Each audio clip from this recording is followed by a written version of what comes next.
नमस्कार, मी जान्हवी आणि आज आपण आपलं आरोग्य आणि तारुण्य दीर्घकाळ कसं टिकवून ठेवू शकतो याबद्दल माहिती घेणार आहोत। आपल्या सगळ्यांना असं वाटत असतं की आपलं तारुण्य दीर्घकाळ टिकून राहिलं पाहिजे, पण जसं आपलं वय वाढत जातं तसं आपलं शरीर थकत जातं, चेहऱ्यावर सुरकुत्या पडू लागतात, त्वचा निस्तेज होऊ लागते, शरीराची झीज सुरू होते आणि वेगवेगळे आजार आपल्याला होऊ लागतात।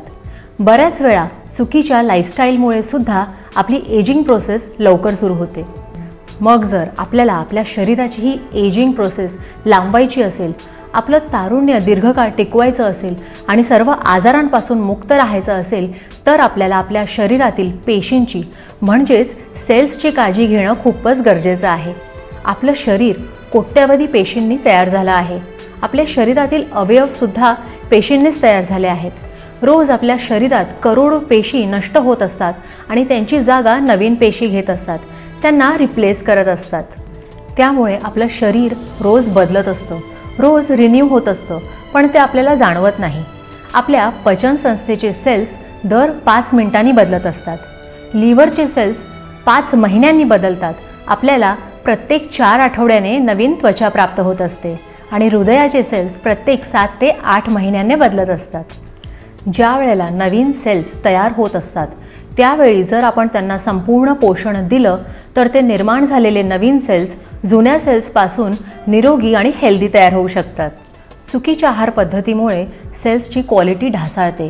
प्रोसेस्ड फूड, तळलेले पदार्थ, साखर, अल्कोहोल आणि सॉफ्ट ड्रिंक्समुळे सेल्सचं आरोग्य बिघडतं। या सर्व पदार्थांमुळे शरीरामध्ये फ्री रॅडिकल्स तयार होतात, जे आपल्या सेल्सला हानी करतात।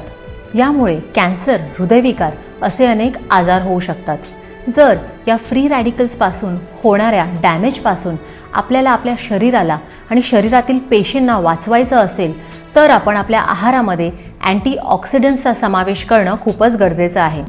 आपण आपल्या पेशींना निरोगी ठेवण्यासाठी, आजारांपासून दूर राहण्यासाठी आणि आपलं तारुण्य टिकवून ठेवण्यासाठी आपल्या पेशींची कशी काळजी घेतली पाहिजे, त्यांच्या कोणत्या गरजा पूर्ण केल्या पाहिजे, याबद्दल आपण पुढच्या एपिसोडमध्ये माहिती घेणार आहोत। तर मग आपलं आरोग्य आणि तारुण्य टिकवून ठेवण्यासाठी आपल्या शरीरातील पेशींची काळजी घ्या आणि आपली तब्येत सांभाळा।